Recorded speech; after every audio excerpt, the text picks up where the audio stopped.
A to B உங்கள் பசியார எங்கள் ருசி பேசும்.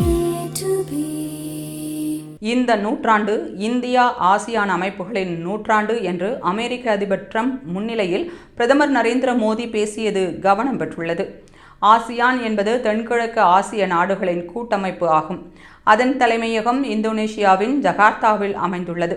2 ஆண்டுகளுக்கு ஒருமுறை ஆசியான் உச்சி மாநாடு நடக்கிறது. இந்த ஆண்டுக்கான உச்சி மாநாடு மலேசிய பிரதமர் அன்வர் இப்ராஹிம் தலைமையில் கோலாலம்பூரில் நடந்தது. அதில் அமெரிக்க அதிபர் டொனால்ட் ட்ரம்ப் பார்வையாளராக பங்கேற்றார். ஆசியான் மாநாட்டில் பிரதமர் மோடி வீடியோ கான்ஃபரன்சிங் மூலமாக கலந்து கொண்டார். அப்போது மாநாட்டை வெற்றிகரமாக நடத்தும் மலேசிய பிரதமர் அன்வர் இப்ராஹிமுக்கும் 11வது நாடாக ஏசியான் அமைப்பில் இணைந்துள்ள டைமோர் லேஸ் நாட்டுக்கும் பிரதமர் மோடி வாழ்த்து கூறினார். உலக மக்கள் தொகையில் 1/4 பகுதியினர் இந்தியா மற்றும் ஏசியான் அமைப்பு நாடுகளில்தான் வசிக்கின்றனர் என்று குறிப்பிட்ட பிரதமர், ஆசியான் நாடுகள் எல்லைகளை மட்டும் பகிர்ந்து கொள்ளாமல் ஆழமான வரலாற்று உறவுகளை பகிர்ந்து கொண்டுள்ளதாக குறிப்பிட்டார்.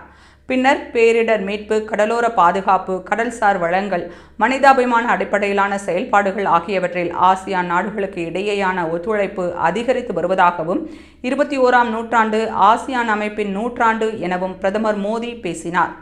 மேலும் ஆசியான் அமைப்பு மனித குலத்திற்கான பிரகாசமான எதிர்காலத்தை உருவாக்கும் என பிரதமர் மோடி நம்பிக்கை தெரிவித்தார்.